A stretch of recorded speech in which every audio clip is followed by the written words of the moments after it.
ગુજરાતના પ્રખ્યાત સાળંગપુર ધામ શ્રી કષ્ટભંજન દેવ હનુમાનજી મંદિરમાં 3 માર્ચ 2026 પૂર્ણિમાના પાવન દિવસે રાજ્યના સૌથી મોટા હોળી ઉત્સવનું ભવ્ય આયોજન થવા જઈ રહ્યું છે. હોળી ધૂળેટીના અવસર પર હનુમાનજી દાદાને પંચરંગી વાઘા અને રંગબેરંગી ફૂલોથી દિવ્ય શણગાર કરવામાં આવશે. મંગળા આરતી સવારે 5:30 વાગે અને શણગાર આરતી 7 વાગે યોજાશે. ત્યારબાદ ભક્તો દાદાના રંગે રંગાઈને રંગોત્સવમાં જોડાશે. આ મહોત્સવમાં 7 પ્રકારના કુલ 51,000 કિલો ઓર્ગેનિક રંગો દાદાને અર્પણ કરવામાં આવશે.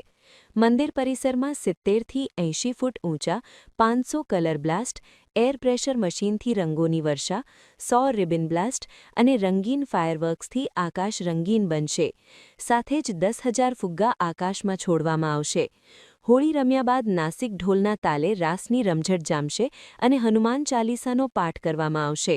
મંદિર પરિસરને રંગબેરંગી કાપડ અને ફૂલોથી ભવ્ય રીતે સજાવવામાં આવ્યું છે. ગુજરાત સહિત રાજસ્થાન, મધ્યપ્રદેશ, મહારાષ્ટ્ર અને વિદેશથી પણ લાખો ભક્તો દાદા સાથે આ અલૌકિક રંગોત્સવમાં જોડાશે. કોઠારી સ્વામી વિવેક સાગર દાસજીએ જણાવ્યું કે આ ભક્તિના રંગે રંગાવાનો અનોખો લહાવો છે.